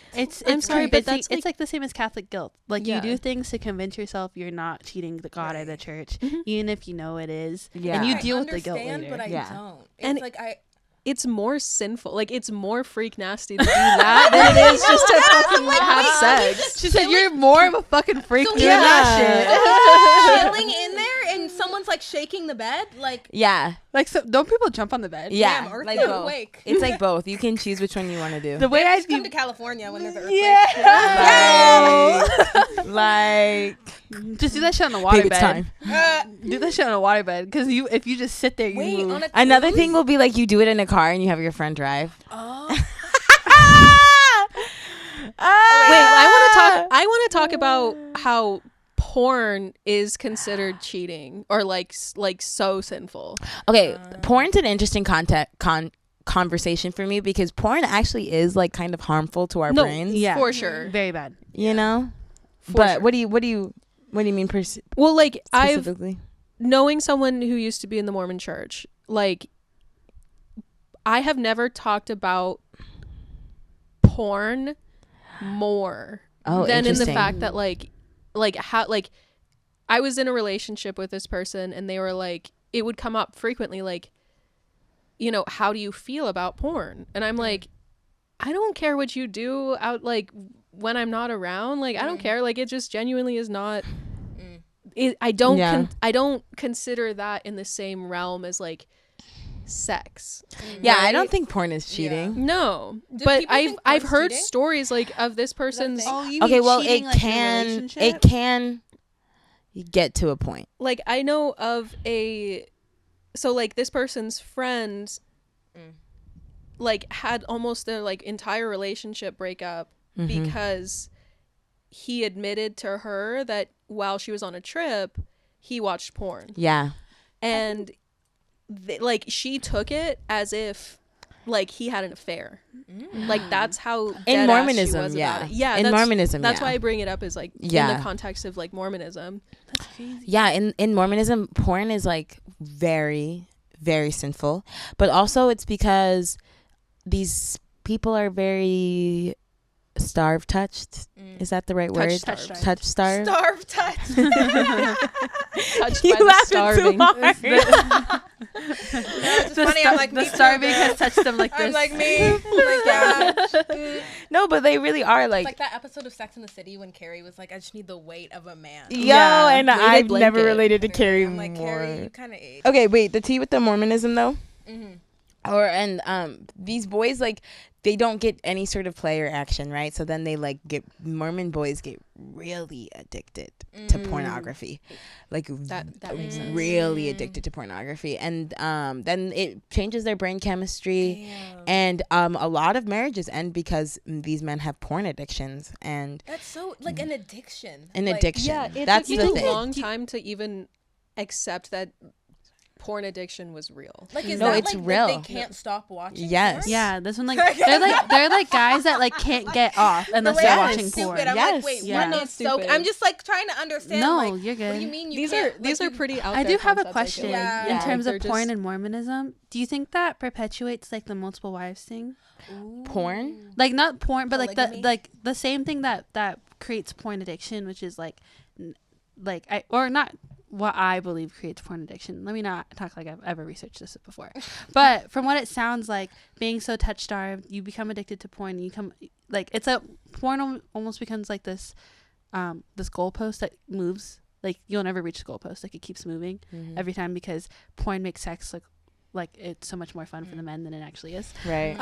So I just wonder like if that perpetuates maybe certain Mormon guys to having multiple wives because like this wife isn't doing it for me, maybe the next one will do it for Wasn't me. it Well, like a thing? yeah, like multiple wives was like a part of Mormonism towards the beginning, and then it went away. And so now if you are married to if you have multiple wives and you're Mormon, you're like not considered Mormon. Oh, You're- really? yeah, like, I did not know that. You That's can't like the LDS, right? yeah. Mm-hmm. Yeah, you can't like. There's fundamentalists. The fundamentalist Mormons are the ones that still have multiple wives, but they don't follow the same teachings or religion. Do you know any fundamentalists, or are there any like in Utah? I knew like one in middle school, but like they all live in like southern Utah. They've all migrated there, and they like live in these like homes that aren't finished because then they don't have to pay taxes on them. It's that's like crazy. a whole world. It's like a whole shoot. separate world. Being a fundamentalist is like so extremely removed from like the current Mormon culture. Interesting. I did Yeah. not know that. You learn something new every day. Yeah, yeah. I didn't grow up with polygamy. Yeah, Okay. I'm safe. Okay. No, I'm safe. even if you did, I'd still think We you're safe. literally Don't worry love about your it. parents. We love your parents. I just remembered Your brother followed This- me on Instagram. Oh, he did. Yeah, sorry. I remembered this fun fact that I learned about Mormonism. I was gonna say you guys. Sorry, you don't claim them anymore. They will baptize children in the name of dead people What? who Baptism for the didn't dead. get the chance to convert. Yes. So basically, like families, anyone who's in the Mormon church can submit like names of people who have already passed who didn't get the chance to hear the good news of Mormonism. Then it's like an activity that they take all the little kids and will baptize them in the name of this deceased person. Yeah. You have to be 12 you have to be 12 or older. Once you turn 12, then you can start doing baptisms for the That dead sounds like the in the fucking temple. reaping. Once you turn 12, you get all put in a room. No, like, and actually. it gets pulled out of a bowl. Yeah. No, actually. Yeah. Wait, so I have a couple questions. So when you say in the name of the dead person, are you like now baptized in the church as the name of that dead person, or are they like tied to you spiritually as like the ether? Like you are their beacon into Mormonism. Okay, so this is my understanding of it that I remember. Because also, like, okay, a lot of this I'm starting to like block out type shit. You know what I mean? Real. But family history is a huge part of Mormonism, and it's specifically for like, well, one of the things is so that way you can offer the chance to be baptized to all of your relatives that wouldn't have known about the gospel. So the idea is that you stand in as proxy for people that have died, so that way they can be baptized and then go to the highest level of the Mormon. Got it. Yeah. Got it. That was a good explanation. I understand the point now. Yeah. But I also feel like it's especially It's crazy. yeah, like No, it's crazy. It's especially crazy because you're doing it to children and indoctrinating To them in 12-year-olds. such a way, and it's not just once. You don't do this one time. You do it multiple times. It's like an activity. Like you'll go in. It's like the temple, right? You're not allowed to go into the temple, and then you turn 12, and then you are for the first time allowed in the temple, but only to do baptisms for the dead. You can't go everywhere in the temple. You can only go to a specific area designed for baptisms for the dead, and then you go in and you literally get baptized, and you'll do like 5 names at a time, and you'll baptize for 5 different names. You'll come out, you'll do the whole thing, and you'll do that like once a week. Like at one point, I was doing that once a week. Like that has to be like considered some kind of like psychological torture. Wait, question. What if your entire family is Mormon? Do you have to do that?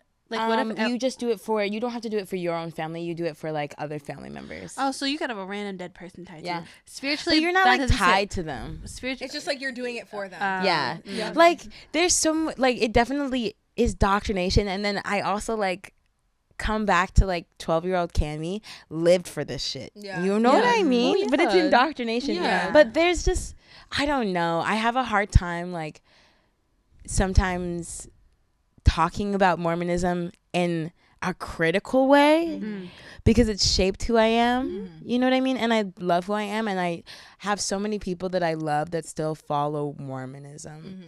And I don't know. It's like a weird dichotomy in my brain that it's like, No, that's fair. I That's don't understandable. think that this is a good thing for children, but also it could be worse. I don't know. Yeah. I don't know Yeah. though. It's like- I it's don't like know, came yo. out okay. Like, yeah. Yeah.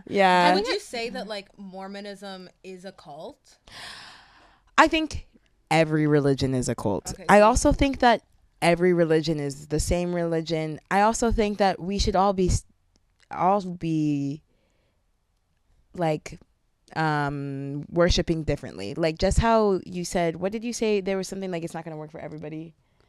You said something earlier like I don't know. I'd be speaking. I can't remember. I don't know. Mormonism reminds me of the Catholic Church. I did say that earlier. I guess. I just know one thing. We aren't all going to worship the same way. Right. So I think it's important that we have different facets to worship. I think it becomes a problem when you demonize other people for doing so. Right. But, And, like- that's what I feel like. What to say? A small. But also there's some crazy stuff in Mormonism, and there's a reason I don't like that is crazy. Like the fact doing baptisms for the dead is crazy, and having 12-year-olds do it is crazy.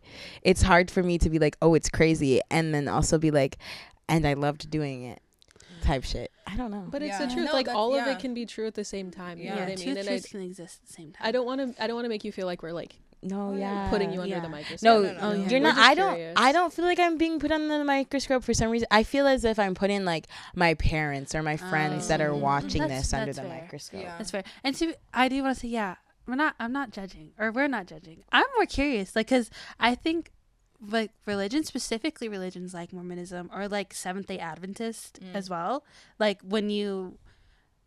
I think it always fascinates me because I think, how am I going to say this? I feel like when my view of like Christianity, especially in America, is that Christianity is so normalized, and a lot of like like just base Christianity is like baked into our everyday lives, that I always find it so interesting when there's Christian religions that have different rituals and ways of life, because it reminds me more of like a non-Christian faith. Like it reminds me more of like something a non-Christian faith would be. So I just find it so fascinating that like you do all this and then it's also just like God and Jesus. And I'm like, whoa. something kind of There's so many levels to it. fucked up that is normalized in the Christian church that they do to kids is Bible camp. I kind of wanted to go back. I don't think every religion is a cult. I just want to say that because I think I think a cult insinuates that it can be like extreme, and I don't know if I think every religion extreme. Question: That's when you so talk real. about religions, we're gonna go back to what you were saying. Yeah. But this is just something where I've thought about it a lot. But when you talk about religion, do you talk about the faith or the institution? Right. I think the institution of it. that's the part that I'm very critical of. Yes. Is the institution, Yeah. and it's like it's the people that came up with these rituals. I am very dubious of their faith. I am more of the opinion that they're coming at it from like, how do we indoctrinate? How do we get the most people to be invested in this for our own gain? Right. That's where Scientology. exactly Like, that's where I'm incredibly critical. But as far as like just believing in a higher power and like, you know, I think that can be very beautiful. So yeah, I'm sorry if it came off as like No. Yeah. It's not like you coming off it anyway. You know what I mean? It's like me grappling with my own identity. For sure. Truly. Live on the pod. Live. Yeah. I think maybe every institutionalized religion is a cult.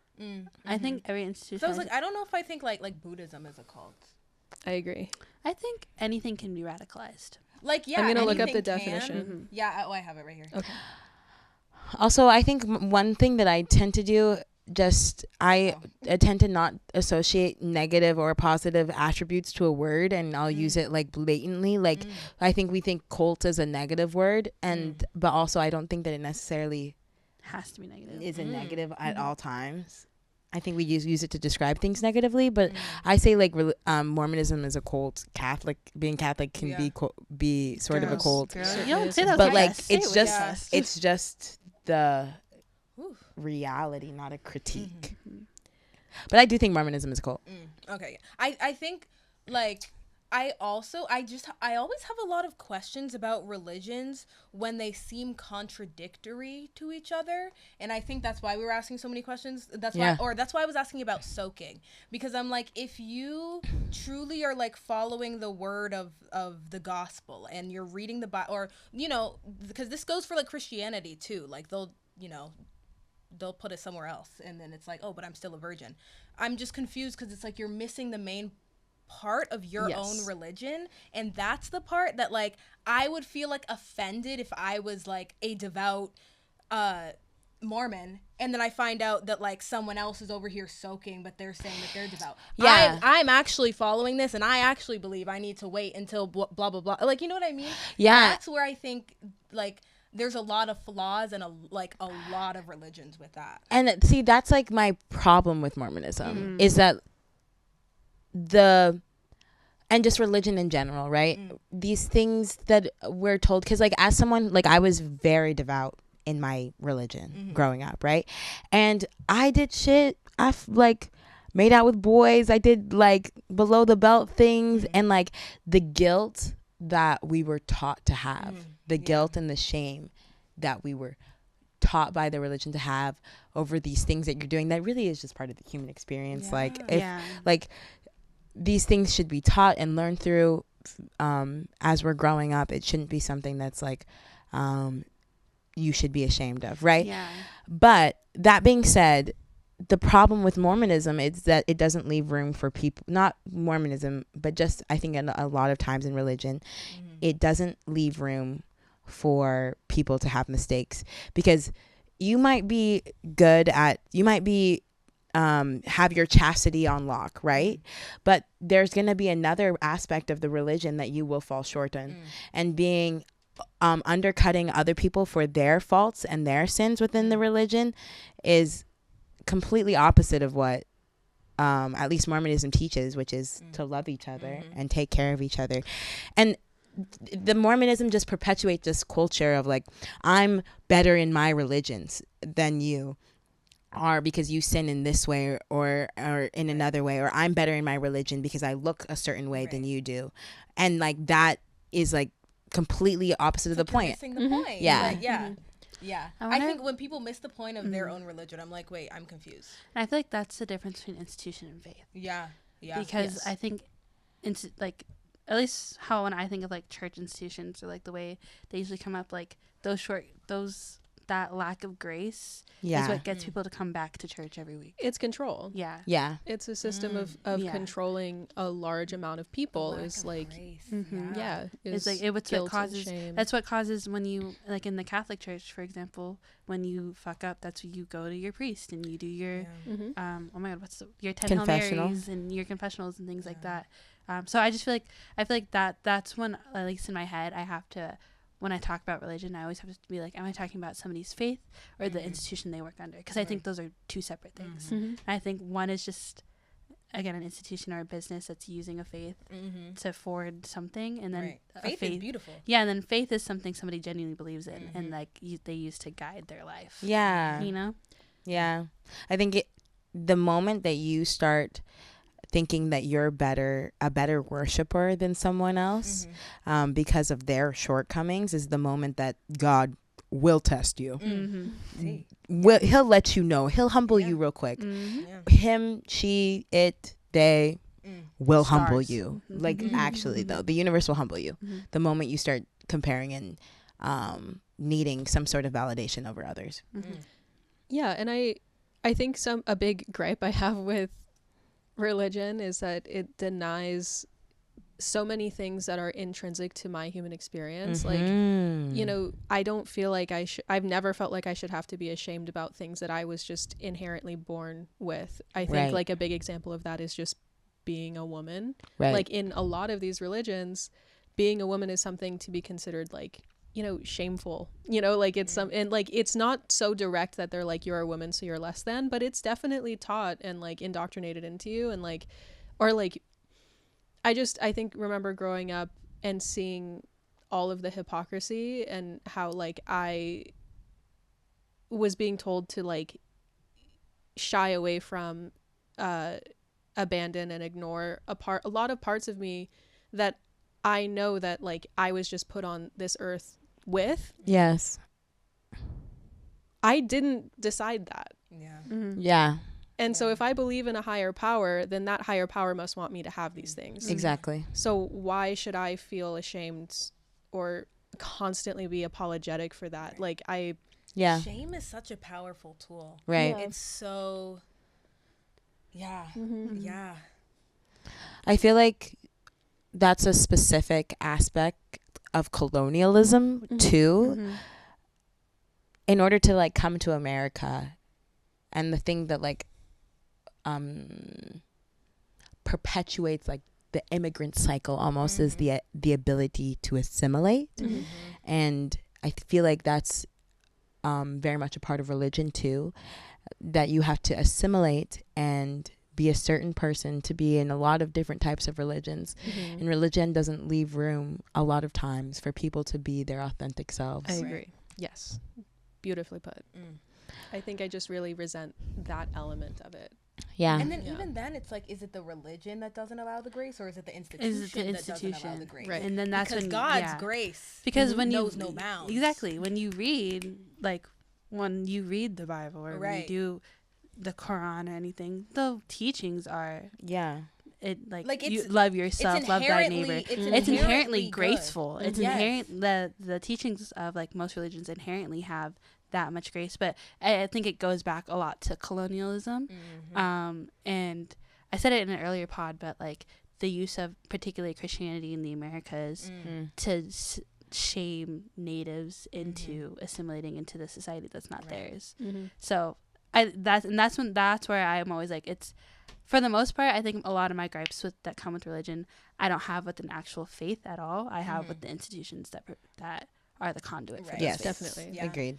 Because for the most part, I'm like, girl, you whatever gets you through your day. For the most part, I believe that shit too. Yeah, like what you're saying, like I agree. I agree with you when you're using it to like demonize other people. Yeah, or Right. Like Or I- tell me that I have to live my life the way that Right. you do. Yeah. like Right. a coworker that I used to work with, I asked him what was on the California ballot, and it was the should California codify same-sex marriage? can't believe And you he brought told me, he said, it's funny to talk to people who have different views, and I was just like, okay, like I didn't really like ask what you voted for, but like, and then he told me, he was like, so I voted against it because I'm a Christian.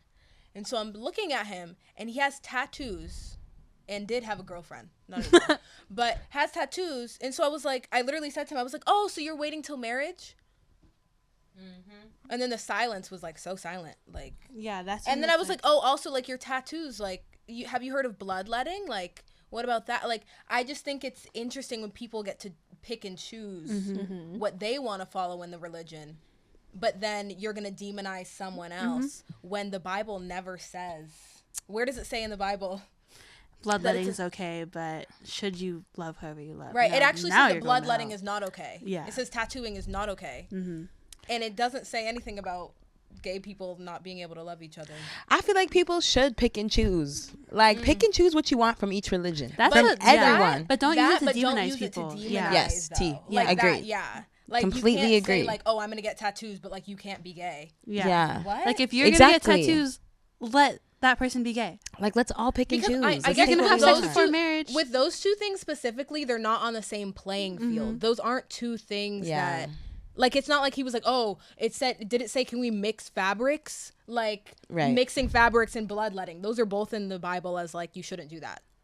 But this isn't even, like, who told you that? Where are you getting this? Who's your source? I also 'Cause it's not the Bible. And then this is my thing with institutionalizing, like, faith and religion too. I feel like y'all should remember. First of all, the Bible's old. Second of all, it's translated. You ever read something that's translated? It's never translated 100%. Third of all, Clock it. Third of all, and the biggest thing ever, if you just look at the history of anything, the fact that the Bible has been rewritten should give everybody who holds that book, like your current version of that book, up high pause. Girl, it's rewritten. Like multiple times over centuries. Like And there's yeah. quite Mama, a bit it's of a it. century game of telephone. Yeah.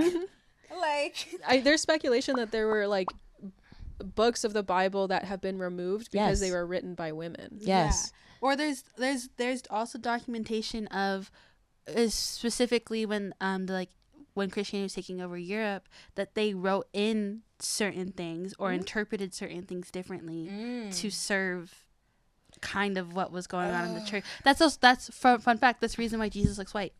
Yes.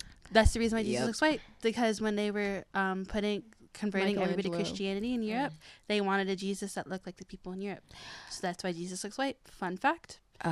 The Historically, they that's would why literally Jesus looks white. deport Jesus right now. They would. Like, The Ethiopian Bible has same parts of this Bible, the current Bible, and then also like they like destroyed thousands of pages of the Ethiopian Bible to keep control. To keep control. Yeah. Anyways, that's my only other thing when I talk about institutions, because you gotta, I think I was really just blessed with such a in-depth history like teachers, like my APUS teacher, which is the reason why I feel this way about the U.S. But my AP World teacher was this black lady. She was great. She went so in depth on that shit. And if you just like get even a little bit into like history, unsanitized history of just like anything that has to do with religion, you'll see that there are external parties that have impacted what we experience today. it's Is what also, I'll say. Absolutely. also like so many of the like religions that we're referencing right now, I don't want to say it's the same thing, but like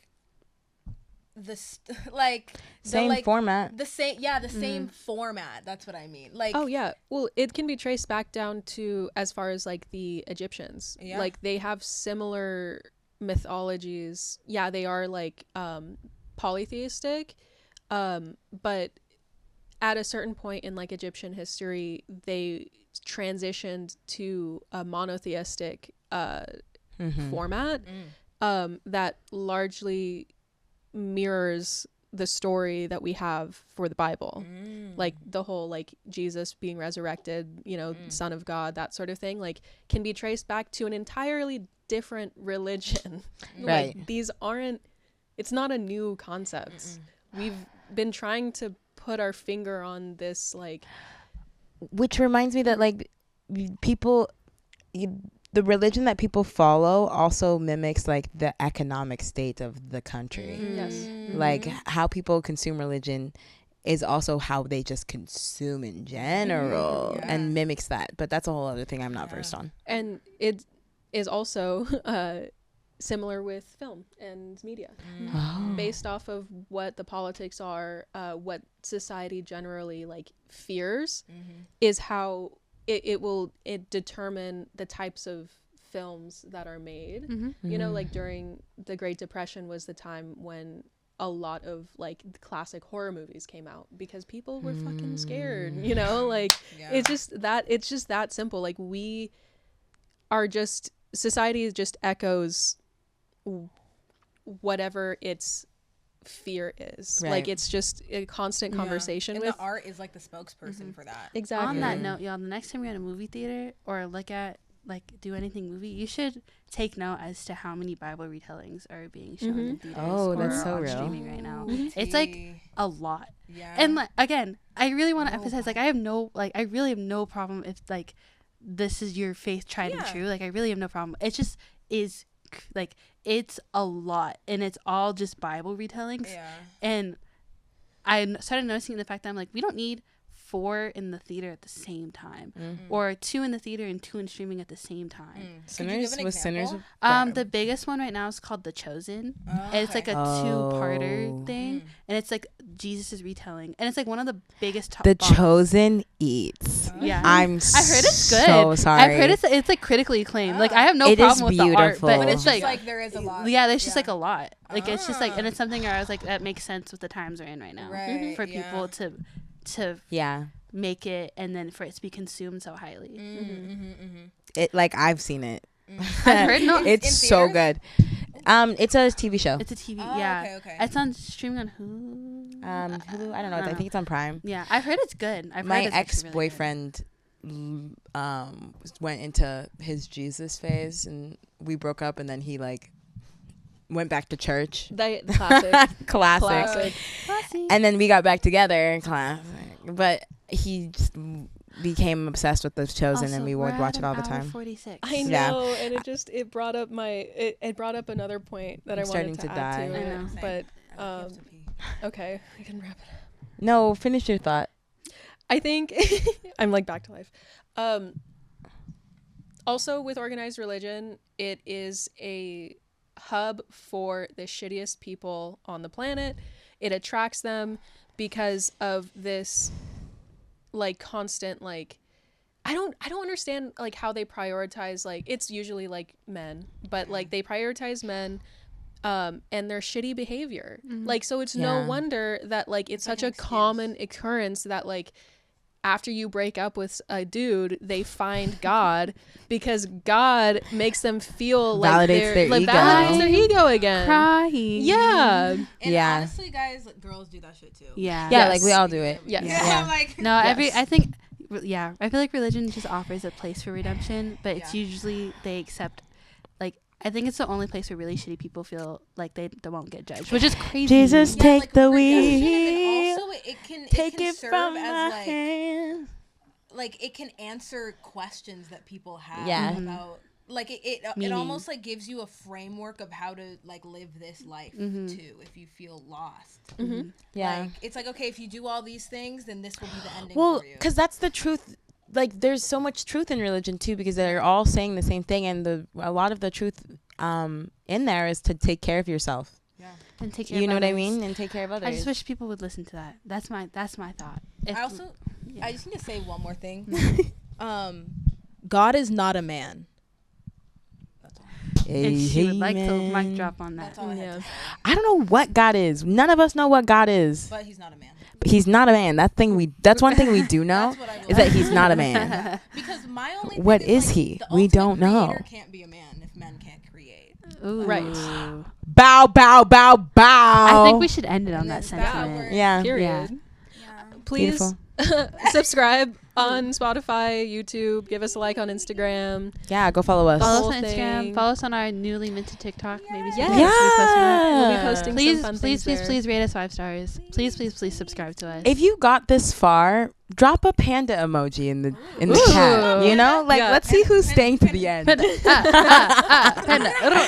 And thanks for listening to us ramble and talk. Come back next week for more rambles. More talks And more talking. All right. Slay. Bye-bye.